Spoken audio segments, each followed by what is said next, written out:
Spine सीधी। हम लोग 3 बार ओम का उच्चारण करेंगे, उसके बाद प्रार्थना। ओ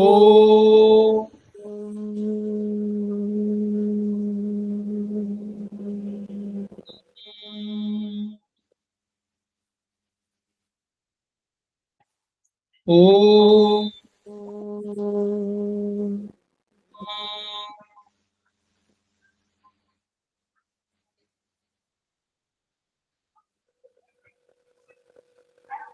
ओ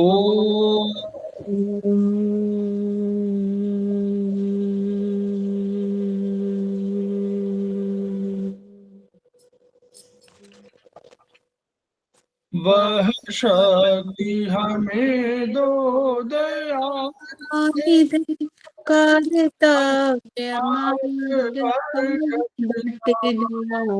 पर सेवा पर उपकार जीवन फल बना जाए।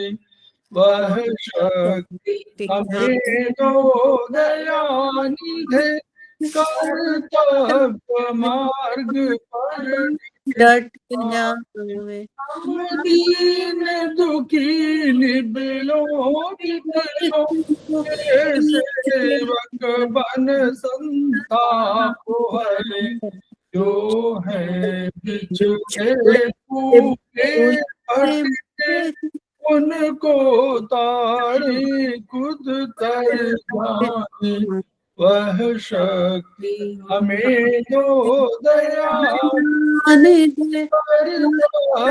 मार्ग पर डट जाए। छल द्वेष दंभ पाखंड झूठ अन्याय से निश दिन दूर रहे। जीवन को शुद्ध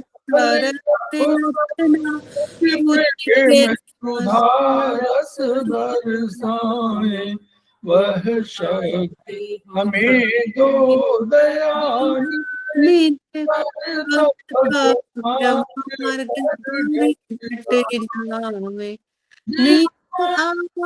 मान मर्यादा का अभिमान जीते भूमि में जन्म लिया बलिदान उसी पर हो जाए।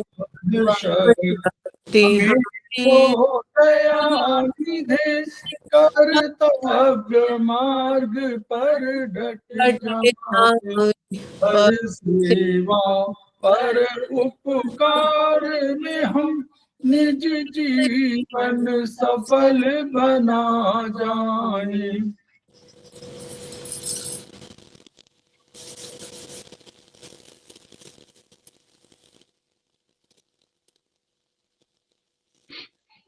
समवायी क्लासेस में आप सभी का स्वागत है। हमारे बीच में श्रीमती वर्षा श्रीवास्तव उपाध्यक्ष समवायी फाउंडेशन उपस्थित है, उनका स्वागत है।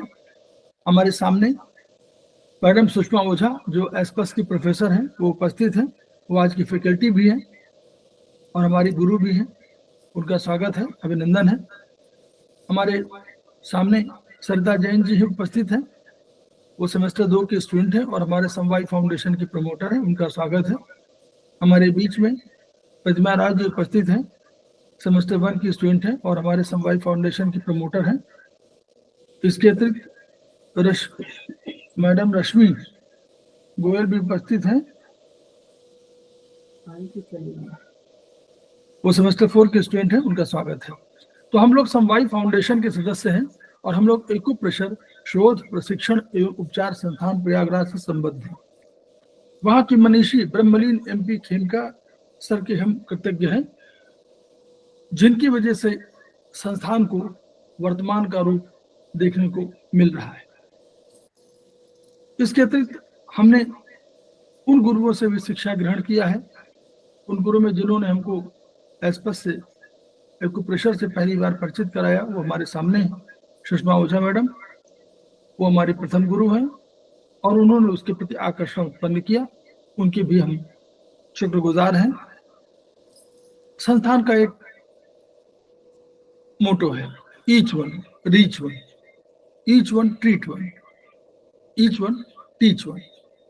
उसी को आपके माध्यम से जन जन जागरण अभियान के तहत पूरे विश्व में फैलाने का हमारा संकल्प है, और हमें विश्वास है कि आपके माध्यम से ये विधा जो अपेक्षाकृत कम खर्चीली है, उसका लाभ केवल आपको ही नहीं, आपके परिवार को ही नहीं, आपके आस पड़ोस को ही नहीं, बल्कि समस्त पीड़ित मानवता को मिलेगा। इन्हीं शब्दों के साथ हम आज की क्लास की शुरुआत कर रहे हैं। पुनः सुषमा ओझा मैडम का स्वागत, अभिनंदन। और वो ट्रीटाइज 11 पर, आज तीसरा दिन है ट्रीटाइज 11 पर, सेमेस्टर 5 का ये सब्जेक्ट मैटर है हार्ट के संबंध में। उस पर आज अपना विचार प्रस्तुत करेंगे। मैं उनको समर्पित कर रहा हूं, और क्लास उनको समर्पित, और वो उनका पुनः अभिनंदन, और मैं शेयर कर दे रहा हूं मैडम। धन्यवाद सर। तो हम लोग प्रणाम सर। प्रणाम मैम। हाँ प्रणाम। हम लोग ट्रेटाइज 11 में 3 क्लासेस हैं, आज तीसरी क्लासेस हैं। Chapter number 5, chapter number 11, chapter number 13, 21, 33, 43 और 44 चैप्टर नंबर कंप्लीट हो चुका है। आज हम लोग पढ़ेंगे ट्रेटाइज 11 में page number 219, 219, chapter number 46, heart block. Heart block किसको बोलते हैं? जैसे हमें पता होना चाहिए कि हमारे हार्ट में एक ऐसे नोड लगा है जहाँ से इलेक्ट्रिकल इम्पल्स आता है, जो ट्रिगर करता है हार्ट को कॉन्ट्रैक्शन के लिए और एक्सपांशन के लिए, है ना। अगर आपने कभी वीडियो देखा होगा यूट्यूब में, हार्ट जैसे वर्क कर रहा है तो कैसे वर्क करता है, एक्सपांड होता है, कॉन्ट्रैक्ट होता है, एक्सपांड होता है, कॉन्ट्रैक्ट होता है। तो क्या होता है, जब हार्ट कॉन्ट्रैक्ट और एक्सपांड होता है तो वहीं से जो ब्लड है हार्ट के अपर चैम्बर यानी एट्रिया से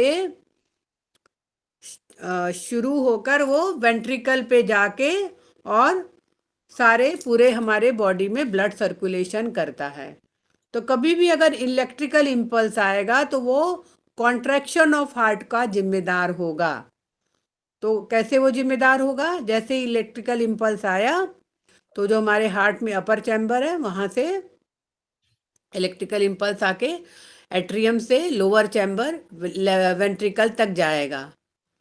अगर यही इलेक्ट्रिकल इम्पल्स स्लो डाउन हो गया यानी कमी आ गई इसी इलेक्ट्रिकल इम्पल्स में, तो ये क्या करेगा? ये क्रिएट करेगा हार्ट में ब्लॉकेज।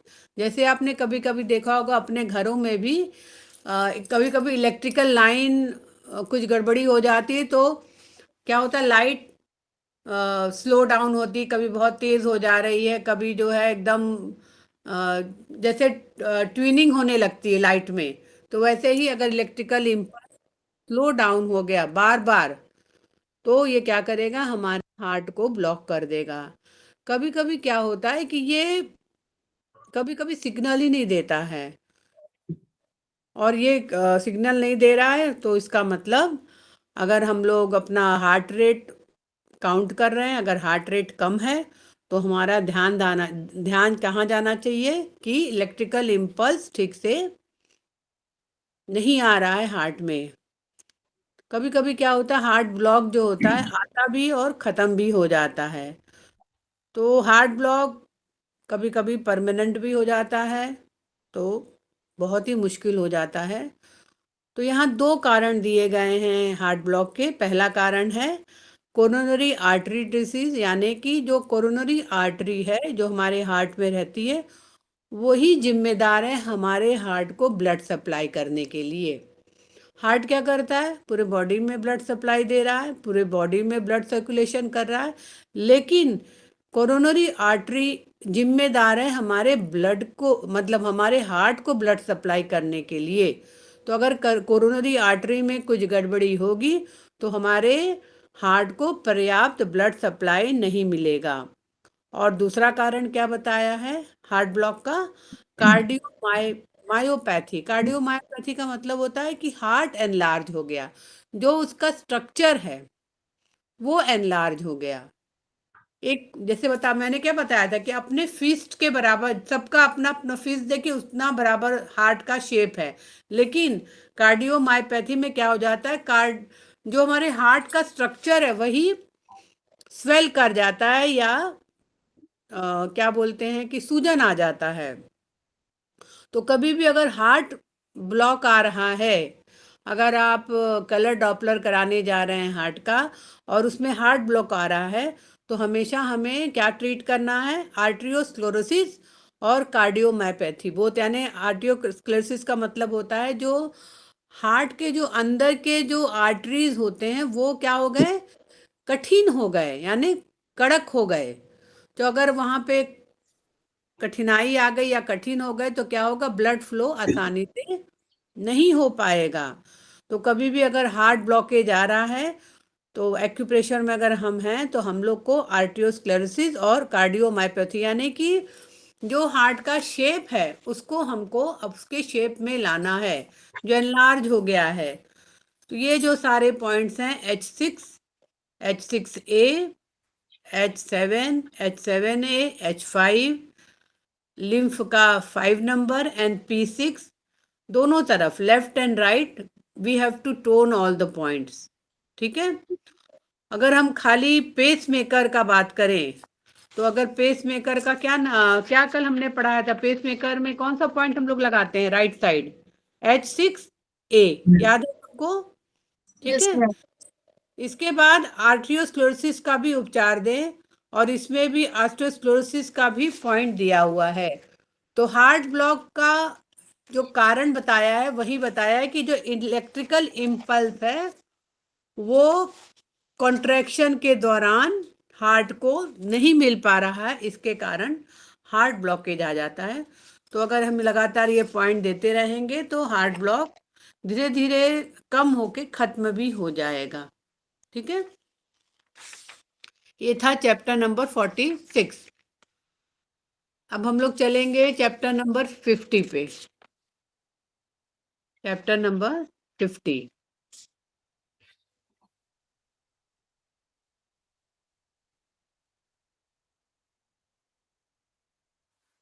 सबसे बड़ी समस्या आजकल कोलेस्ट्रॉल लेवल। अगर आप ब्लड टेस्ट कराने जाते हैं तो अमूमन लगभग अगर 10 व्यक्तियों का भी अगर ब्लड टेस्ट होगा तो हमको लगता है लगभग 6 या 7 व्यक्तियों का कोलेस्ट्रॉल लेवल बढ़ा ही मिलेगा। क्यों बढ़ा मिलेगा, कोई बता सकता है? क्यों बढ़ा हुआ मिलेगा कोलेस्ट्रॉल लेवल? ऑयल ज्यादा खाने की वजह से। हाँ, ऑयल ज़्यादा खा रहे हैं, फास्ट फूड ज़्यादा खा रहे हैं, नॉनवेज। एक्सरसाइज, हाँ, मूवमेंट भी कम है, देर से खाना, देर से सोना, देर से उठना। तो आजकल क्या हो रहा है, लाइफस्टाइल डिसीज ज़्यादा हो रही है। पहले क्या था, लाइफस्टाइल डिसीज नहीं था, पहले उम्र के हिसाब से एज वाइज बीमारी होती थी, लेकिन आजकल लाइफस्टाइल डिसीज हो जा रहा है। 18 साल की उम्र में, 20 साल की उम्र में कभी किसी ने सोचा था कि कार्डियक अरेस्ट हो जाएगा, लेकिन हो रहा है कार्डियक अरेस्ट। तो सबसे बड़ी समस्या आज की डेट में है कोलेस्ट्रॉल लेवल बढ़ना। अगर ब्लड में कोलेस्ट्रॉल लेवल बढ़ गया तो ये निश्चित ही आगे चल के कार्डियक अरेस्ट या हार्ट अटैक को जन्म देगा। तो अगर हम ब्लड टेस्ट कराने जाते हैं तो कोलेस्ट्रॉल लेवल बढ़ा हुआ मिलता है, और ये क्या करेगा, हमारे अगेन आर्ट्रियोस्क्लेरोसिस, यानी हमारी जो हार्ट में जो आर्टरी है उसमें काठिन्य का मतलब कि कठिन हो जाएगा, वहाँ पे ब्लड फ्लो ठीक से नहीं होगा। आर्ट्रियोस्क्लेरोसिस हर तरह, माने हार्ट डिसीज हो या सेरेब्रोस्कुलर एक्सीडेंट्स हो, कुछ भी हो, उसमें हाई कोलेस्ट्रॉल लेवल होता ही है। तो यहाँ पे कुछ जो है टाइप्स ऑफ कोलेस्ट्रॉल दिया हुआ है, उसमें लेवल दे, जैसे टोटल कोलेस्ट्रॉल होना चाहिए लेस देन 5.2, एचडीएल होना चाहिए ग्रेटर देन 1, एलडीएल होना चाहिए लेस देन 2.6, और टोटल कोलेस्ट्रॉल होना चाहिए लेस देन 3। ये आपका जब हम लोग ब्लड टेस्ट कराने जाते हैं, ये नॉर्मल रेंज लिखा हुआ है। अब यहाँ पे ये बताया है कि according to TCM high cholesterol level क्यों हो रहा है। अगेन लीवर की डेफिशिएंसी हो गई, किडनी की डेफिशिएंसी हो गई, हमारा जो स्प्लीन है वो एक्सेस डैम्पनेस क्रिएट कर रहा है। क्यों डैम्पनेस क्रिएट कर रहा है? क्योंकि डेफिशिएंसी हो गया स्प्लीन में भी। तो मेन कारण हाई कोलेस्ट्रॉल लेवल का है liver in deficiency, kidney in deficiency and deficiency of spleen. और इसके जो पैथोजेनिस्ट लिखा हुआ है कि अगर लिवर इन डेफिशिएंसी हो गया, किडनी इन डेफिशिएंसी हो गया, इवन जो हमारे शरीर के जो अंदरूनी भाग में बहुत ज़्यादा हीट है और उसकी रुकावट हो गई, जो हमारे शरीर के अंदर जल है वो बलगम में तब्दील हो गया, या बलगम बहुत ज़्यादा हमारे शरीर के अंदर बन रहा है, या रक्त की रुकावट है, तो ये सब कारण है हाई कोलेस्ट्रॉल लेवल बढ़ने का ब्लड में। आपको पता होना चाहिए स्प्लीन हमारा बहुत बड़ा फैक्टर है बलगम को बढ़ाने के लिए। अगर स्प्लीन ढंग से काम नहीं करेगा तो हमारे शरीर में बलगम ज़्यादा बनने लगेगा। तो अगर हम एक पॉइंट की बात करें तो ST40, अगर हमको समझ में आ रहा है कि हमारे शरीर में बहुत ज़्यादा बलगम बन रहा है तो आपको कुछ नहीं करना है, ST40 को सिडेट कर देना है। एक पॉइंट ST40। मैम इसकी लोकेशन नहीं समझ आ रही मैम, ST40 की मेन व्योल में तो मैं सर्च कर रही, नहीं समझ आ रहा। कहाँ पे है ST40? खोलिए वो आप लोग अपना ST40 का लोकेशन खोलिए।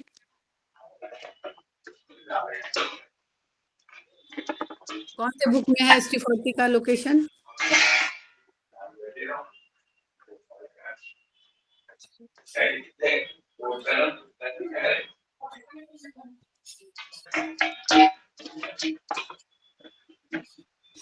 ST40 कहाँ पे है ब्योल में?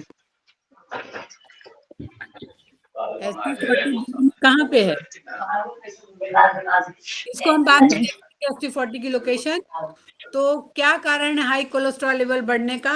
पहले तो लीवर की डेफिशिएंसी, किडनी की डेफिशिएंसी, अंदरूनी भाग में मान लो कि गर्मी बहुत हो रही है उसमें रुकावट हो रहा है, जो हमारे शरीर के अंदर फ्लूइड है वो फ्लैम फॉर्मेशन यानी बलगम में तब्दील हो जा रहा है, ऑब्स्ट्रक्शन हो रहा है बलगम का, या फिर ब्लड का स्टेसिस यानी ब्लड की रुकावट है। और मेन सिम्टम्स क्या आएंगे हाई कोलेस्ट्रॉल लेवल? मतलब कि अगर कोलेस्ट्रॉल लेवल बढ़ा हुआ है ब्लड में तो पहला तो हेडेक होगा, दूसरा चक्कर आना, धड़कन बढ़ना, नींद स्वप्न बाधित नींद आना, और भरा हुआ छाती में दर्द लगना। कभी कभी क्या होता है कि एक साइड के बॉडी में सेंसेशन ही खत्म हो जाता है, रेस्टलेसनेस, चिड़चिड़ापन, भूख नहीं लगना, भूख कम लगना, सूखा मल यानी मोशन के लिए भी जा रहे हैं तो एकदम ड्राई स्टूल हो रहा है। अगर उनका जीभ निकाल के देखेंगे तो एकदम रेड टंग विथ ब्लू और पर्पल स्पॉट। तो इसका कारण है कि अंदर शरीर के अंदर बहुत ज़्यादा गर्मी बढ़ गई है। अगर पल्स देखेंगे फिसलती हुई पल्स दिखेगी, या हेजिटेंट पल्स। हेजिटेंट पल्स का मतलब कि लग रहा है कि पल्स है लेकिन वो पल्स की एक अनुभूति नहीं होगी। तो यहाँ पे प्रोटोकॉल लिखा हुआ है SI3, UB18 and 23 we have to tone all the points, and liver to SP6, SP10 and ST40 we have to sedate all the points। जैसे ही हम लोग ये पॉइंट को टोन और सिडेट करेंगे वैसे ही जो कोलेस्ट्रॉल लेवल जो बढ़ रहा है हमारे ब्लड में उसमें कमी आ जाएगी। और सेकंड कारण क्या बताया था कि डेफिशिएंसी ऑफ स्प्लीन, यानी स्प्लीन अच्छे से काम नहीं कर रहा है तो भी क्या कर रहा है, ये एक्सेस डैम्पनेस यानी आर्द्रता बढ़ा रहा है। तो कहीं भी अगर आर्द्रता बढ़ेगी तो जैसे खेमका सर बोलते थे, डैम्पनेस का मतलब ही होता है इन्फेक्शन का होना, यानी कहीं भी बॉडी के अंदर हमारे डैम्पनेस दिख रहा है यानी इन्फेक्शन धीरे धीरे हमारे शरीर के अंदर आ रही है। तो डैम्पनेस यहाँ 3-4 कारण बताए गए हैं। पहला तो डैम्पनेस का कारण है कि स्प्लीन का ठीक से काम नहीं कर रहा है, या तो हमारे शरीर में एक्सेस फ्लूइड, जो हम लोग पानी है, चाय है, खाना है, तो ये क्या है, जो फ्लूइड है वो शरीर के अंदर से जितना जरूरत है शरीर को उतना ही फ्लूइड रहना चाहिए, बाकी शरीर के बाहर फ्लूइड हो जाना चाहिए, लेकिन एक्सेस फ्लूइड का जमावड़ा हो रहा है, और वही एक्सेस फ्लूइड क्या कर रहा है, बलगम के रूप में बदल जा रहा है।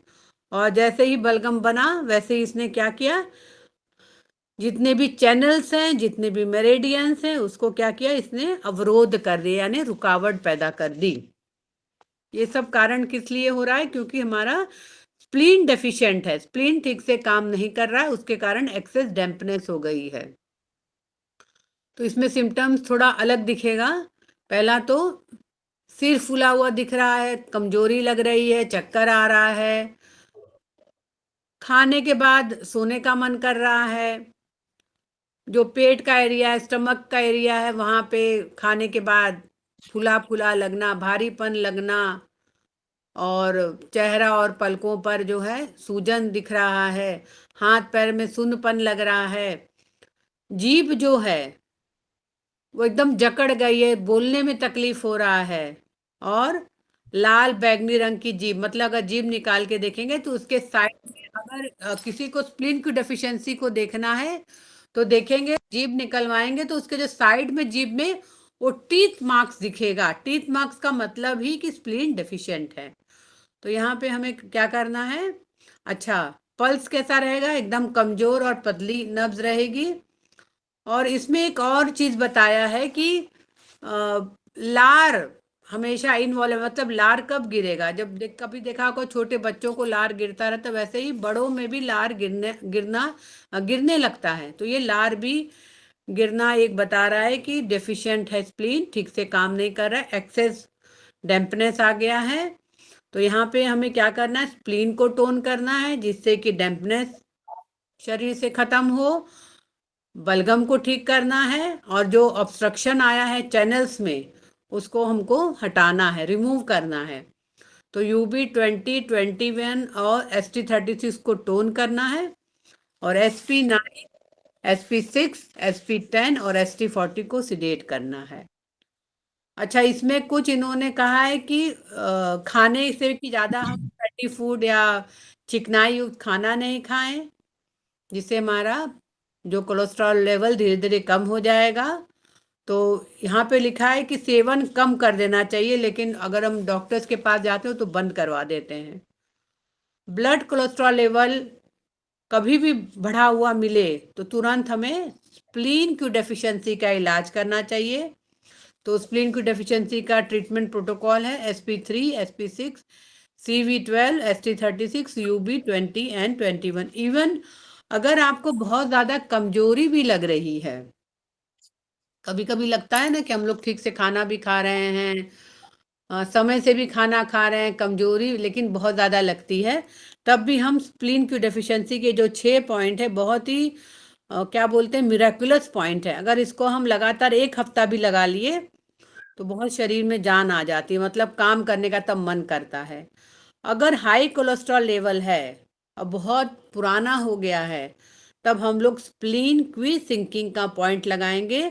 तो उसमें जो है GV1 और 2 पॉइंट बढ़ा हुआ है, GV1 और GV20, 2 पॉइंट इसमें एक्चुअली GV20 दिया नहीं हुआ है, लेकिन GV20 भी लगाना चाहिए। स्प्लीन की डेफिशिएंसी के पॉइंट तो लगेंगे, SP3, SP6, ST36, ST21, हाँ 20 तो दिया है, GV1 विक्रम है 20 हाँ दिया हुआ है, CV6, CV12, UB20 और UB21, मतलब जो आपका स्प्लीन की डेफिशिएंसी का पॉइंट है उसमें ST21, GV1 और GV20 और CV6, ये 4 पॉइंट और मिल जाते हैं। तो बताया जाता है कि अगर बहुत पुराना ये कोलेस्ट्रॉल लेवल बार बार ब्लड में आ रहा है, बहुत पुराना है, क्रॉनिक हो गया है, तो हमें स्प्लीन की सिंकिंग का उपचार भी यहाँ पे देना चाहिए। तो कभी कभी भी अगर कोलेस्ट्रॉल लेवल बढ़ा हुआ मिले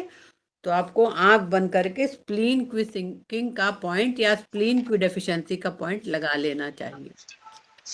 ठीक है। हाँ, इसमें किडनी इन और लीवर इन भी डेफिशिएंट हो गया। पहले तो स्प्लीन डेफिशिएंट था, लेकिन यहाँ पे क्या हो गया, किडनी इन भी डेफिशिएंट हो गया और लीवर इन भी डेफिशिएंट हो गया। तो इसके कारण भी ब्लड में कोलेस्ट्रॉल लेवल बढ़ जाता है। और एक बोलते हैं सिम्टम के रूप में क्या दिखता है कि सुन्नपन, शरीर के एक तरफ सुन्नपन आने लगता है और हथेली, तलवे तथा छाती गर्म रहने लगती है। एक तरफ खाली हथेली और छाती और तलवा, ये तीनों एकदम गर्म रहने लगता है। तो अगर ये दिख रहा है सिम्टम, तो ये सारे पॉइंट हम क्या करेंगे, टोन करेंगे, सिडेट करेंगे। K3, K6, liver 8, CV4, UB10, 17, 18, 20, 23 and governing vessel 20। क्या करेंगे इसको, टोन। टोन करेंगे। डेफिशिएंट है ना, जहां शब्द डेफिशिएंसी आया तुरंत हमको दिमाग में जाना चाहिए, टोन करना है। एक ब्लड कोलेस्ट्रॉल लेवल को कम करने का बहुत अच्छा पॉइंट है लिवर 3, 2, ST36, LI11 और P6। इसको सिडेट करेंगे, टोन नहीं करेंगे, इसको सिडेट करेंगे। और अगर ईएवी में ट्रीटमेंट प्रोटोकॉल है ब्लड कोलेस्ट्रॉल लेवल को घटाने का, तो ये सारा दिया हुआ है यहाँ पे। PN4, SI1A right, fat degeneration 1A, ND1C, liver 2A, UB67, PN1A, TW1C right, fat D1B and TW1A। तो जहाँ पे राइट लिखा है वहां पे राइट साइड ही लिखेगा, जहाँ पे कुछ नहीं लिखा वो दोनों साइड लगेगा। ठीक है। तो अगर ये भी में ट्रीटमेंट चाह रहे हैं ब्लड कोलेस्ट्रॉल लेवल को कम करने का, तो ये ट्रीटमेंट प्रोटोकॉल है। जनरल अगर आपको समझ में नहीं आ रहा है कि लिवर इन डेफिशिएंसी है या किडनी इन डेफिशिएंसी है, तो सिर्फ आप liver 3, 2, ST36, LI11 and P6 को सिडेट कर देना है। और अगर आपको समझ में आ रहा है, ये सिम्टम्स आपको मिल रहे हैं, तब आप लिवर इन और किडनी डेफिशिएंसी के पॉइंट लगाएंगे। और आप देख रहे हैं कि खाने के बाद ही तुरंत नींद आ जा रही है, तो इसका मतलब स्प्लीन डेफिशिएंट है, तो स्प्लीन की डेफिशिएंसी के पॉइंट लगाएंगे। और अगर ब्लड कोलेस्ट्रॉल लेवल बहुत पुराना हो गया है, तब हम लोग सिंकिंग का उपचार देंगे। उसमें 4 पॉइंट अधिक हो जाते हैं, GB1, GB20, ST21 और गौतम मैम बंद कर दीजिए अपना, गौतम मैम हाँ। ठीक। जी मैम। क्या आवाज आ रही थी? हाँ सर, मुझे कुछ बोलना है मैम। मेरा कोलेस्ट्रॉल हमेशा 300 रहता है मैम। अरे और बाप रे। हाँ मैम, लंबे समय से ऊपर मेरी लाइफ स्टाइल मैम इतनी अच्छी है। मैं मॉर्निंग उठती हूँ, योगा करती हूँ, सोचती मैंने अभी मैम शाम को भोजन कर लिया, मैं कल सुबह 10 के बाद खाऊंगी कुछ भी। पर मैं तला भुना भी नहीं खाती, जंक फूड ये सब त्याग है मेरा। पर मैम मेरा कभी कमी नहीं होता कोलेस्ट्रॉल। तो इसमें क्या सिम्टम्स आपको दिख रहे हैं? इसमें जितना सिम्टम मैम दिया। मेरे को चक्कर, मैम वीकनेस कभी लगती है और चक्कर चक्कर बने रहते हैं मैम, ये मुझे होता है। हम्म हम्म। तो आप स्किन की डेफिशिएंसी के पॉइंट लगाइए। कौन से मैम? ये ये सिंकिंग का मैम दीजिए इनको, सिंकिंग का। हाँ ये पुराना है ना, तो सिंकिंग का दे दीजिए। हाँ मैम, मेरा बहुत पुराना है। हाँ, तो सिंकिंग वाला लगाइए, जो नीचे सबसे पेज नंबर 229 में सबसे नीचे जो है। तो उसको क्या करना है मैम? टोन सीधे? टोन करना है। ठीक है मैम, मैं आज से ही चालू करती हूँ। SP3, SP6, ST21, ST36, governing vessel 1, governing vessel 20, CV6, CV12, 20 and 21। बहुत पुराना है, तो ये आप सारे पॉइंट आंख बंद कर लगाइए, आपका धीरे धीरे कोलेस्ट्रॉल लेवल कम हो जाएगा। Okay ma'am, thank you ma'am. आज से शुरू कर दीजिए लगाना। 300 तो बहुत बिल्कुल ज्यादा मैम। है। मैम ट्राइग्लिसराइड भी बहुत ज्यादा रहता है मेरा। हाँ, तो इसीलिए तो ट्राइग्लिसराइड भी बढ़ा हुआ है आपका, क्योंकि आपका कोलेस्ट्रॉल लेवल बढ़ा हुआ है। अब हम लोग चलेंगे page number 238 chapter 53, page number 238 chapter 53, बहुत ही जनरल बीमारी वेरिकोज वेन्स। किसी ने वेरिकोज वेन्स के पेशेंट को देखा है कि नहीं देखा है? देखा है मैम। देखा है। क्या होता है वेरिकोज वेन्स में? मैम तो पैर की मसल्स होती है वो हरी नीली हो जाती है मैम। कहाँ पे नीली हो जाती है? पैरों में नीचे की तरफ। पैरों में बैक साइड। हाँ जी। बैक साइड जो आपका थाई का बैक होता है ना, वो बैक साइड पूरा, मतलब थाई से लेके आपके घुटने के नीचे पीछे तरफ ही ज्यादा ये वेरिकोज वेन्स दिखता है। और आपको पता होना चाहिए कि आर्टरीज में प्योर ब्लड सर्कुलेट करता है और वेन्स में इम्प्योर ब्लड होता है। तो क्या होता है, वेन्स को जो है ग्रेविटेशनल जो फोर्स बोलते हैं ना, उसके विरुद्ध काम करना पड़ता है। जैसे कि हमको कोई चीज जमीन पे फेंकना है तो हम आराम से ऐसे फेंक देंगे, लेकिन अगर कोई चीज हमको ऊपर फेंकना है तो कितना दम लगा के हमको ऊपर फेंकना पड़ेगा। उसी तरह हमारे शरीर में आर्टरीज और वेन्स की कहानी है। आर्टरीज में ब्लड है, प्योर ब्लड है, आराम से सर्कुलेट हो रहा है पूरे बॉडी में। लेकिन वेन्स को क्या करना है, इम्प्योर ब्लड को हार्ट ले जाके देना है कि भैया इसको साफ करो, फिर सर्कुलेशन में ये ब्लड आएगा। तो क्या है, अपोजिट डायरेक्शन, यानी उसको ज्यादा फोर्स लगा के ऊपर लाना है वेन्स को ब्लड में। और यहीं पे अगर वेन्स कमजोर हो गई तो फट गई। फट गई तो नीले नीले क्या है, एक जैसे उभरा उभरा लकीर जैसा दिखता है वेरिकोज वेन्स में। और अगर आप डॉक्टर के पास जाते हैं तो डॉक्टर्स क्या बोलते हैं कि अरे आराम करिए, ज़्यादा चलिए फिरिए नहीं, अगर बहुत ज़्यादा प्रॉब्लम है तो हम ऑपरेट करके इस जो वेन्स फुली हुई इसको बाहर कर देंगे। और इसमें बहुत ज़्यादा दर्द भी करता, ज़्यादा खड़ा रहने पे वेरिकोज वेन्स में दर्द भी करता है। क्यों ये सब चीज़ मैं बता पा रही हूँ वेरिकोज वेन्स के बारे में, क्योंकि मैं इस वेरिकोज वेन्स की मैं खुद ही भुक्तभोगी हूँ। आज से 10 साल पहले मुझे भी वेरिकोज वेन्स हो गया था। समझ लीजिए थाई के वही बैक साइड में खूब मोटी मोटी एकदम नीली नीली एकदम फुली हुई वेन्स हो गई थी। डॉक्टर्स ने कहा था चलना फिरना कम कर दीजिए। हमने कहा डॉक्टर हम लोग चलना फिरना कम कर देंगे तो घर का काम कौन देखेगा? बोले वो तो मैं नहीं जानता, लेकिन चलना फिरना कम करिए और वो पहन के रखिए, क्या बोलते हैं, स्टॉकिंग्स पहन के रखिए। अब स्टॉकिंग्स पहनने का मतलब वो इतने टाइट रहता था स्टॉकिंग्स कि लगता था कि ब्लड सर्कुलेशन ही रुक जाएगा, मतलब यहाँ का जब स्टॉकिंग्स पहनते थे। फिर धीरे धीरे मैंने जो है सिर्फ, मैम हाँ इसमें पेन भी होता है? हाँ, पेन बहुत होता है। अगर बहुत देर तक आदमी खड़ा रहे तो दर्द भी करता है पैर, उसमें बहुत ज्यादा करता है। क्योंकि मैं खुद भुक्तभोगी हूँ वेरिकोज वेन्स की। तो मैंने सिर्फ 6 महीना यही स्प्लीन की डेफिशिएंसी के पॉइंट लगातार 6 महीना मैंने लगाया।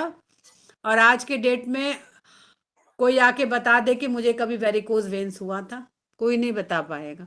एकदम जैसे नॉर्मल ऐसे हाथ है वैसे ही उस एरिया का कहीं वेरिकोज वेन्स का नामो निशान भी नहीं है वेरिकोज वेन्स का। ठीक है, तो यहाँ पे क्या लिखा है, समझाने का कोशिश हुआ है कि जो वाल्व होते हैं वो क्या करते हैं, ब्लड को बोलते हैं ना ग्रेविटी के अगेंस्ट काम कर रहा है वेन्स हमारा। तुम्हारा हार्ट क्या करता है, पंप करता है, तो वाल्व जो है ब्लड को पूरे शरीर में भेज रहा है। और जैसे ही ये वाल्व माल फंक्शन होले, लीक हो रहा है, तो क्या करेगा, ये बल्ज हो जाएगा। बल्ज होना मतलब फूल जाएगा। और वहां पे क्या हो रहा है, बल्जिंग का मतलब फूल गया। फूल गया तो क्या, क्रैक हो गया तो लीकेज शुरू हो गई, तो टिश्यू के अराउंड, वेन्स के अराउंड लीकेज शुरू हो गया। अब यहाँ पे कुछ कॉजेज दिया हुआ है वेरिकोज वेन्स का। क्या कॉजेज दिया है?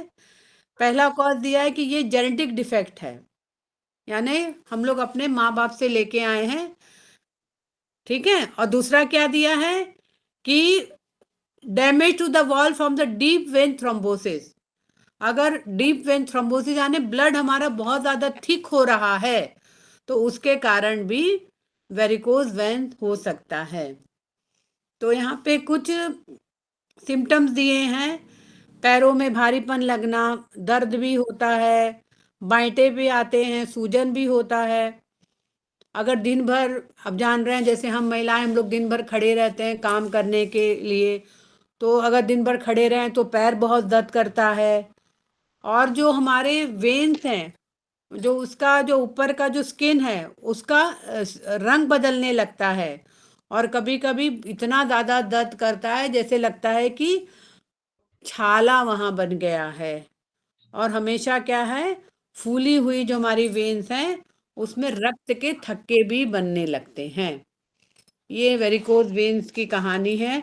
वही बताए ना, ये तो मैंने बाद में पढ़ा, लेकिन जब मुझे वेरिकोज वेन्स हुआ था तो डॉक्टर्स बोलते थे कि स्टॉकिंग पहनी। यहाँ पे लिखा है ना, wear elastic stockings in legs up to knee. Stockings हम भी पहनते थे, लेकिन इतना ज़्यादा वो स्टॉकिंग्स मतलब टाइट कर देता था पैरों को, लगता था कि जैसे ब्लड फ्लो ही नहीं हो रहा है। या क्या बोलते हैं, एक्सरसाइज करिए, स्विमिंग करिए, ब्रिस्क वॉकिंग करिए, जिससे वेरिकोज वेन्स कंट्रोल हो। ओवरवेट तो मैं थी। अगर आप ओवरवेट हैं तो अपना वेट लूज करिए, बैठ के कार्य करिए। अमेरिकन कार्डियोलॉजिस्ट ने क्या लिखा है, वेरिकोज वेन्स वालों को प्रतिदिन 10,000 स्टेप्स चलना चाहिए। तो वे ओवरवेट भी थी, ज़्यादा मैं चल फिर नहीं पाती थी क्योंकि घुटने पे भी मेरे प्रॉब्लम था। लेकिन सिर्फ मैंने यहाँ पे लिखा है ना कि according to Chinese acupuncture the varicose veins are cause due to abnormally weak spleen qi और स्प्लीन क्वी सिंकिंग। देखिए यहाँ पे लिखा हुआ है ना कि स्प्लीन अगर हमारा डेफिशिएंट है या हमारा स्प्लीन सिंक कर रहा है तब हम वेरिकोज वेन्स में ये पॉइंट लगाएंगे तो इतने अच्छे रिजल्ट आते। लिखा है ना, another good and effective treatment of varicose veins. अगर इससे आराम नहीं मिल रहा है तो ये प्रोटोकॉल भी आप लगा सकते हैं। अगर डायलेशन है वेन का तो GV4, GV12, GV14 और गॉल ब्लैडर 20T लगाना है। तो अगर वेरिकोज वेन्स किसी को भी है तो आप आंख बंद करके ये स्प्लीन क्वी सिंकिंग या स्प्लीन क्वी डेफिशिएंसी के पॉइंट्स लगाइए। इसमें बहुत ज़्यादा, लेकिन 1-2 दिन में आराम नहीं मिलेगा, कम से कम आपको 6 महीने लगाने पड़ेंगे कम से कम, तब धीरे धीरे ये। लेकिन एक बार अगर ठीक हो जाएगा फिर दोबारा लौट के ये नहीं आएगा वेरिकोज वेन्स। आज की डेट में कोई बता नहीं सकता है कि मुझे कभी वेरिकोज वेन्स था। तो डॉक्टर लोग ने बोल दिया था कि अगर आपको बहुत ज़्यादा दर्द हो रहा है तो हम ये कर सकते हैं, ऑपरेट भी कर सकते हैं। ऑपरेट करके उस जो फुला हुआ वेन्स रहता है उसको निकाल देते हैं, लेकिन वो भी तो खतरा ही है ना एक तरह से देखा जाए तो बहुत अच्छा ये ट्रीटमेंट प्रोटोकॉल है वेरिकोज वेन का, स्प्लीन क्वी डेफिशिएंसी के पॉइंट या स्प्लीन क्वी सिंकिंग के पॉइंट। इवन एक बात मैं आपको और बता सकती हूँ कि स्प्लीन क्यू डेफिशिएंसी के पॉइंट आप लगातार लगाते रहेंगे तो किसी को सिर में खुजली हो रही है, सिर में डैंड्रफ हो रहा है, सिर में कोई क्या बोलते हैं ना इन्फेक्शन टाइप हो रहा है, वो भी ये स्प्लीन क्यू डेफिशिएंसी के पॉइंट लगाने से उसमें भी आराम मिलता है। इसको लगा के आप देखिए। जैसे अभी विंटर सीजन है, अभी तो डैंड्रफ बहुत होते हैं, तो इसमें ये लगा सकते हैं ना? हाँ, आप इसको लगा के देखिए, स्प्लीन क्यू डेफिशिएंसी के पॉइंट लगा के देखिए। आपको जो डैंड्रफ हो रहा है या कभी कभी सिर में इन्फेक्शन भी होने लगते हैं ना, छोटे छोटे दाने जैसे निकलने लगते हैं, खुजली होता है सिर में, सिर के अंदर, तो इसको अगर आप लगाएंगे स्प्लीन क्यू डेफिशिएंसी के पॉइंट तो उसमें भी आराम मिलेगा। ठीक है। ठीक है मैम। अब सबसे अंतिम चैप्टर टेटाइज 11 का पेज नंबर 40। इसमें कुछ पूछना है आप लोग को वेरिकोज वेन्स में?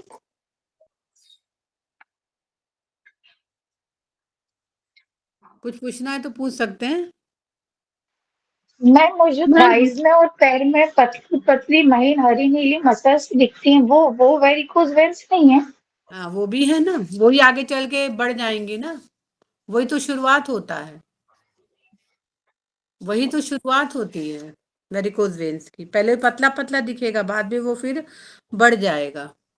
ग्रीन कलर का भी दिखता है क्या मैम? हाँ हाँ हाँ हाँ, ग्रीन कलर का दिखता है, फिर ब्लैकिशनेस आ जाता है उसमें फिर। ठीक है,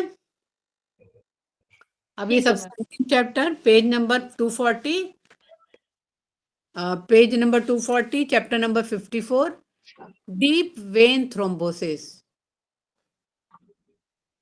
डीप वेन थ्रोम्बोसिस, इसमें होता क्या है, जो हमारे पैर की जो लार्ज वेन्स होती हैं उसमें क्लॉट्स बनने लगते हैं, ब्लड के क्लॉट्स बनने लगते हैं। तो 3 कारण यहाँ पे बताया है। पहला कारण है कि जो जब हम चल रहे हैं तो जो हमारे काफ मसल्स हैं वो क्या कर रहा है, सिकुड़ के रक्त को हार्ट की तरफ प्रवाहित कर रहा है। और ज़्यादा समय तक हम विश्राम कर रहे हैं या ज़्यादा अवधि तक ऑपरेशन होने पर ज़्यादा समय तक हम हवाई यात्रा कर रहे हैं, तो क्या होगा, यही पैर की वेन्स में रक्त अवरोध होने लगेगा और फिर वहाँ पे क्लॉट्स बनने लगेंगे। पहला कारण तो ये है डीप वेन थ्रोम्बोसिस का। दूसरा कारण क्या बताया है कि जो हार्ट की जो हमारी पंपिंग कैपेसिटी है, अगर वो घट गई है तब हमें डीप वेन थ्रोम्बोसिस होगा। तो इसमें ज़्यादा करके कंजेस्टिव हार्ट फेलियर या क्रॉनिक हार्ट फेलियर हो सकता है, इसके कारण यही हैं। तीसरा क्या कारण बताया है रक्त में ज़्यादा क्लॉट बनने के, ये अनुवांशिक है। अनुवांशिक का क्या मतलब होता है, जेनेटिक है ये। कहीं कैंसरस है या कहीं कहीं हमारे कनेक्टिव टिश्यू डिसऑर्डर हैं, तो इसके कारण भी हमारे रक्त में थक्के बनने लगते हैं। या ओरल कॉन्ट्रासेप्टिव या गर्भ निरोधक गोली खाने से भी ज़्यादा क्लॉट्स बनने लगते हैं। या इंजरी या सर्जरी होने पर भी रक्त में ज़्यादा क्लॉट्स बनने लगते हैं। तो ये 3 कारण बताए गए हैं डीप वेन थ्रोम्बोसिस के। पहला है कि अगर हम चल रहे हैं काफ मसल्स सिकुड़ के रक्त को हार्ट की तरफ प्रभावित कर रहा है, लेकिन हम ज़्यादा विश्राम कर रहे हैं या ज़्यादा हम हवाई यात्रा कर रहे हैं तो भी हमारे पैर की वेन्स में रक्त रुकावट होगी, तो इसके कारण क्लॉट्स बन रहे हैं। दूसरा कारण है हार्ट की पंपिंग कैपेसिटी कम हो गई है। और तीसरा कारण है अनुवांशिक यानी जेनेटिक है, या तो फिर हम कोई कैंसर या कोई कनेक्टिव टिश्यू डिसऑर्डर है उसके कारण रक्त में थक्के बन रहे हैं, या फिर गर्भ निरोधक गोली लेने से ये क्लॉट्स हो रहे हैं, या तो फिर इंजरी या सर्जरी के कारण ये क्लॉट्स बन रहे हैं। अब मेन सिम्टम्स इसमें हम लोग देख लें। पैरों में सूजन आना पहला कारण है। सिम्टम्स, कारण नहीं, पहला सिम्टम दिखेगा पैरों में सूजन आना। और दूसरा कारण है पिंडलियों में दर्द होना। पिंडलियां आप लोग समझते हैं ना, पीछे पीछे वाला पोर्शन है उसको पिंडली बोला जाता है।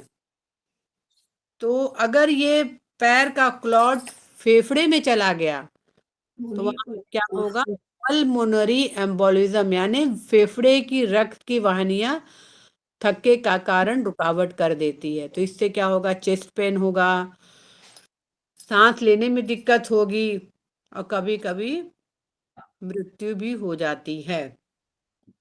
तो डीप वेन थ्रोम्बोसिस बहुत मतलब इसको हल्के में नहीं हम लोग को लेना है, क्योंकि क्लॉट हो रहा है। क्लॉट होना यानी ब्लड के थक्के जम रहे हैं। तो कहीं भी अगर ब्लड के थक्के जमेंगे तो वो डरावने ही होंगे, डेंजरस ही होंगे। तो अगर ये पैर का क्लॉट चला गया फेफड़े में तो वहाँ पे chest pain, shortness of breath और फिर मृत्यु तक हो जाती है। तो ये सारे पॉइंट को हमें क्या करना है, सिडेट करना है कि टोन करना है। CI8, 8F, liver 7, SP9, P9, SP10, PN10, ST33, liver 5, SP6, PN6, K7, UB61, LI1A, AD1C, AD1A and CI8B। इसको क्या करना है, टोन करना है कि सिडेट करना है?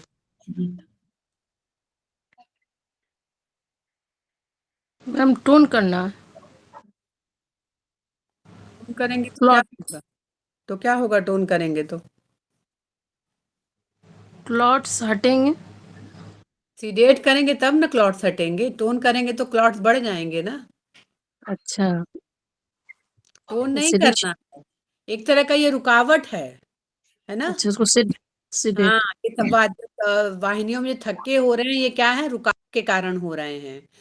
तो सीआई जी क्या बताया, it is the SMP for the veins of the entire body, यानी पूरे बॉडी में हमारे जो वेन्स है उसका ये समेशन मेजरमेंट पॉइंट है। CI8F क्या है, लिम्फ ड्रेनेज ऑफ ब्लड है। लीवर 7 क्या है, ये veins of the lower extremities है।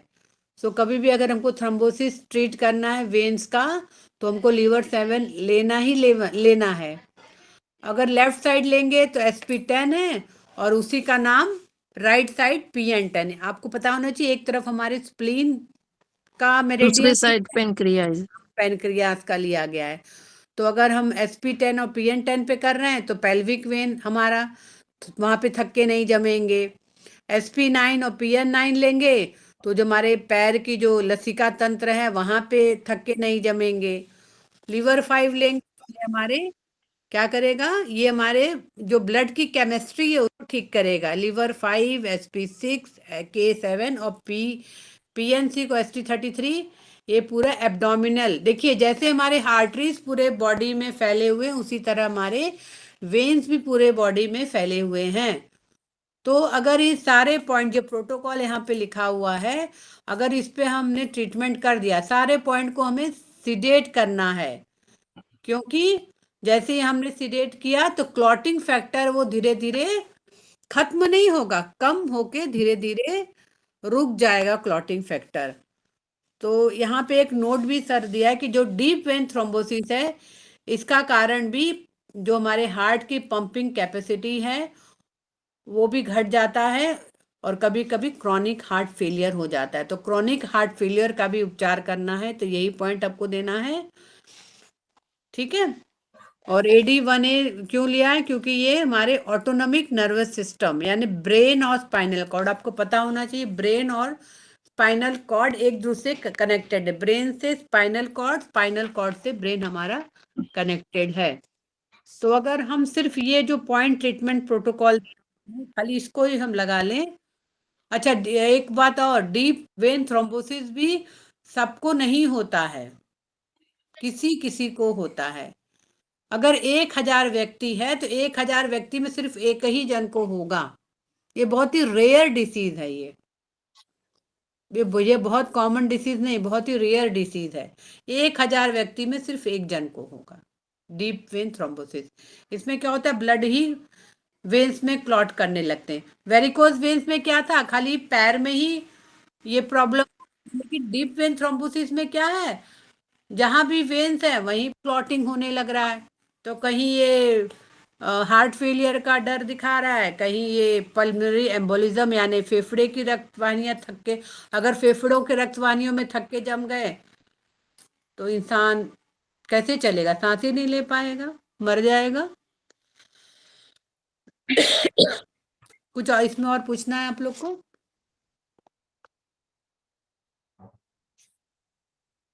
डरिए मत आप लोग। अरे हाँ, सीआई समझ गए ना लोग, आप लोग। हाँ हाँ सर्कुलेशन सर, हाँ, सर्कुलेशन है, कौन CI सी मतलब सर्कुलेशन। सीआई में कौन से, अब हमारे अभी ट्रेडिशनल चाइनीज में बताइए क्या है। ट्रेडिशनल चाइनीज हार्ट में क्या का, है, ये हार्ट का, पेरिकार्डियम, अच्छा पेरिकार्डियम है, पेन, ओ पेरिकार्डियम है। ठीक है। हमारे शायद बच्चे ठीक है बहुत डर रहे हैं टेटाइज 11 पढ़ के सर। नहीं, इधर नहीं रहे हैं, डरिए वो मत आप लोग। समझ रहे हैं, हाँ समझ रहे हैं उससे। ये देखिए, जितना जानेंगे, और ये बीमारी सबको होती है ऐसा मत सोचिएगा। सेकेंड सेमेस्टर में ये बीमारी सबको हो जाती है। बीमारी मीन्स, बीमारी माने ये बीमारी नहीं, बीमारी जो है कि जो बीमारी पढ़ते हैं वो लगता है कि ये हमें है, ये जी सिम्टम सर, हमें सर है, सही बोल रहे हैं। वो सेकेंड सेमेस्टर में सबको हो जाती है। ये कोई हम ही लोग नहीं है, सभी लोग हैं इसमें शामिल हैं। तो हाँ, आपको ऐसा मत सोचिए, इसको जब जैसे जैसे पढ़ेंगे तो लगेगा ये सिम्टम, तो एक सिम्टम मिलेगा तो कहेंगे ये सिम्टम हम में भी है। तो ऐसा नहीं है, कई सिम्टम मिल करके कोई एक चीज बनती है, ऐसा मत सोचिए। छोटी मोटी तो सबको होती रहती है, लेकिन जो ये सिस्टम है वो अपने आप रिकूप करता है ना, स्प्लीन जो है और पैंक्रियाज ये सब ठीक करते रहते हैं ना, याद करिए। सरिता जैन मैडम, एक दिन आप पूरा जी सर। सारे पॉइंट्स आप नोट कर लीजिए कि कौन कौन बीमारियां हैं, फिर उनको आप बता दीजिए, तो सर धीरे धीरे सबका इलाज। मैंने स्क्रीनशॉट ले लिया सर, मैंने स्क्रीनशॉट ले लिया है सर। हम्म। हाँ, मैं आज से ही लगाना चालू करती हूँ सर। और आप क्या पूछ रही थी, एक और आपने प्रश्न पूछा था कि ST40 हमको दिख नहीं रहा। हाँ सर, मुझे ST40 पैर में मैन पे तो दिख रहा है, मैन में। पेज नंबर और 175 में हम लोग का पेज में एक्सरसाइज 1 में लिखा हुआ है, देखा आपने? और कहाँ पर होना चाहिए? ST36 हमारे घुटने के नीचे है, हम्म, ठीक है, तो 36 के नीचे और कहाँ जाएगा? और 45 सबसे लास्ट में है, ये 45 है ना? इससे निकालिए ना, सेकंड जो बिग टो के बगल वाला जो है वहां पर है ST45। अब घुटने में आपका पैर है, तो वहां की लोकेशन देख करके हमेशा हाथ की लोकेशन देखिए। वहां में लोकेशन कहाँ पर आएगी? पैर के नीचे आएगी, यानी एंकल के पास कहीं आनी चाहिए, या और घुटने के नीचे आनी चाहिए, बस इतना समझ लीजिए, घुटने के और एंकल के बीच में। तो अब आप निकाल लीजिए वहां से पॉइंट। और यहाँ पर कहाँ आएगा? तो यहाँ पे तो घुटना घुटना ये हुआ, घुटना तो हमारा ये हुआ ना, मिडिल ज्वाइंट, हाँ तो जी मिडिल सर। ज्वाइंट नीचे आएगी और यांग साइड में आएगी। बस ऐसे निकाल लीजिए इस तरह का। देखिए, जब तक ओरिजिन नहीं जानेंगे टीसीएम केवल जानना है, पॉइंट भले न लगाइए वहां से, लेकिन पॉइंट लगाइए इसके हिसाब से, तो उसको समझिए जरूर कि एसटी है कहाँ। एसटी पहले तो सामने से जाती है, यांग है लेकिन पहले सामने से जाती है, बिल्कुल किडनी के बगल में, निपल्स के बगल में होती हुई जाती है, और फिर जाकर के तब जाके फ्रंट में आती है, तो फिर यांग साइड में हो जाएगी, तो नीचे पैर में आ जाएगी, यहाँ पर आ जाएगी। तो इसलिए ऐसे ऐसे समझिए। अब देखिए, आप देखिए पेज नंबर, अगर एक्सरसाइज 1 हो तो पेज नंबर 175 निकालिए, और जहां यांग साइड वहां देखिए, आपको तुरंत मिल जाएगा। घुटने के आसपास देखिएगा तो मिलेगा, 41 मिल सर जाएगा। आप वीडियो जो भेजे उसमें भी तो अच्छे से है। नहीं, उनको नहीं मिल रहा ना, सरिता जैन की बात कर रहा हूँ। सरिता जैन बोलिए, अभी खाली है कि हाँ सर, खाना ही चल रहा है सर, पापा खाना खा रहे हैं खाना सर। 175 खाना खिलाने के बाद चुपचाप इत्मीनान से देखिए पेज नंबर 175, 174, और उसमें से देखिए, तब खुद ढूंढिए। देखिए, जब तक ढूंढेंगे नहीं तब तक पाएंगे नहीं। एक पॉइंट ढूंढिए तो, लेकिन ढूंढ तो लीजिए बढ़िया से। अगर ऐसे फिर स्पून फीडिंग पे काम नहीं चलेगा। एक बार समझिए कि कहाँ पर आएगा, बस उसको देख लीजिए। और ये दिखाई पड़ रहा है, सबको दिखाई पड़ रहा है। हाँ सर, दिख गया सर। ठीक, दिख गया? देखिए जी सर। ये देखिए, ये है जिन खोजा तिन पाइया, गहरे पानी पैठ। मिल गया, थैंक यू सर। 37 के नीचे है सर, 37 के नीचे। बस आप समझ लीजिए। तो जो मतलब मेरा कहना ये है कि पहले लोकेशन जरूर जानिए। वो एक चित्र जो बना हुआ है इसी में सेकंड पार्ट में, उनको जरूर देखिए। जैसे मैप देखते हैं ना, नेपोलियन बोनापार्ट पूरे विश्व का विजय करने के लिए जब निकला, तो उसको पहले वो मैप में घंटों खड़ा रहता था कि भाई हमको कहाँ से जीतना है, कहाँ से ये आल्प्स पर्वत है, कैसे इस पर्वत को लांघना है, ये सारी चीजें प्लानिंग करके यहीं से। तो वैसे आप कम से कम चित्र देखिए, उससे आइडिया हो जाएगा। और फिर ब्योल चार्ट उसी के हिसाब से।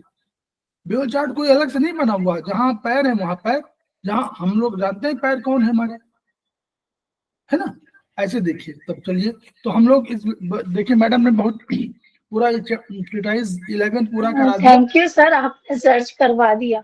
ये हार्ट के संबंध में है, और पूरा ये हार्ट की बहुत डिटेल पुस्तक है। ये तो हम लोगों ने कुछ चैप्टर्स पढ़े हैं, इसमें कोई भी बीमारी नहीं है जिसका उल्लेख न हो। तो हमने मैडम से रिक्वेस्ट किया था कि ये जरूर पढ़ा दीजिए, ताकि इन जो लोग हार्ट पढ़े हुए हैं उनको हार्ट की जो ट्रेडिशनल हमारा चाइनीज सिस्टम कह रहा है उसकी हो। और ये खेमका सर की किताब इतनी बढ़िया है, अगर आप इस किताब को पूरा पढ़ जाएं तो आप हार्ट स्पेशलिस्ट हैं, उससे अधिक आप समझ लीजिए हार्ट स्पेशलिस्ट इससे अधिक नहीं जानता सर ये सेमेस्टर 5 में है क्या? है। सेमेस्टर 5 का बुक है? हाँ सेमेस्टर 5 का, यस मैम। ओ, तो ये जो है ये ट्रेटाइज 5 जो 11 है वो सेमेस्टर 5 में पढ़ाई जाएगी, लेकिन जब भी पढ़िए ये किताब पूरे अपने आप में संपूर्ण है, और अगर आपने इसको पूरा पढ़ लिया तो आपसे अधिक कोई हार्ट स्पेशलिस्ट, मैं बड़े से बड़े की बात कर रहा हूं, उससे आपसे अधिक नहीं जानेगा, उतना ही जानेगा, वो केवल ऑपरेशन में अधिक जानेगा आपसे अधिक कि ऑपरेट कर रहा है आप ऑपरेशन में, लेकिन नॉलेज डिजीज के बारे में आपसे अधिक नहीं जान पाएगा, इतना डिटेल में है। अभी जब 12 मैडम अगले कल से 12वीं पढ़ाएंगी ट्रेटाइज 12, तो आप देखेंगे उसमें लंग्स का है, तो लंग्स में वो मास्टरपीस है, उससे अधिक लंग्स जान जाएंगे तो लंग्स वाला उससे अधिक नहीं जानेगा। फिर 13 नहीं पढ़ा रहे हैं, 13 हमारी किडनी है, किडनी में उससे अधिक कोई नहीं जानेगा। तो ऐसे ये किताब अपने आप में संपूर्ण किताब है, इसको केवल पढ़िए, थोड़ा विहंगम दृष्टि देखिएगा, जब भी आपको मौका मिलेगा जिस सेमेस्टर में आएंगे तब जरूर देखिएगा इसको। और आपने पढ़ा दिया तो उनके अगर शॉर्ट नोट आप सुन करके बना लेंगे तो भी कम से कम इन चैप्टर्स में आपको काफी कुछ मालूम हो जाएगा। तो हम लोग वीडियो को शेयर करेंगे, वीडियो को दूसरे लोगों को डिस्ट्रीब्यूट करेंगे, अपने आपस में इंटरेक्ट करेंगे। इंटरेक्शन बहुत आवश्यक है कि इंटरेक्शन से ज्ञान बढ़ता है, और एक ज्ञान दूसरे ज्ञान को बढ़ाता ही है, कम नहीं करता है। ये ज्ञान की ही चोरी है, ऐसी चोरी जो हमेशा चोरी करने से या दान देने से बढ़ती है। चोरी भी करेंगे तो भी अच्छा है, ज्ञान की चोरी करिए, ज्ञान की चोरी अच्छी है और ज्ञान का दान अच्छा है। तो ऐसे करें ताकि हमारी विधा बढ़े, और विधा बढ़े तो सब पूरा संसार जो है सर्वे भवन्तु सुखिनः सर्वे सन्तु निरामयाः सर्वे भद्राणि पश्यन्तु माँ कश्चित् दुःखभाग् भवेत्। तभी हमारे सपना जो है हमारे खेमका सर का पूरा होगा। क्या? Each one reach one, each one treat one, each one teach one. इन्हीं शब्दों के साथ हम लोग इस वीडियो को अभी बंद करते हैं। 2 मिनट के बाद हम लोग फिर मिलते हैं। सर नमस्कार सर। नमस्कार। प्रणाम मैम। नमस्कार मैम, थैंक यू मैम।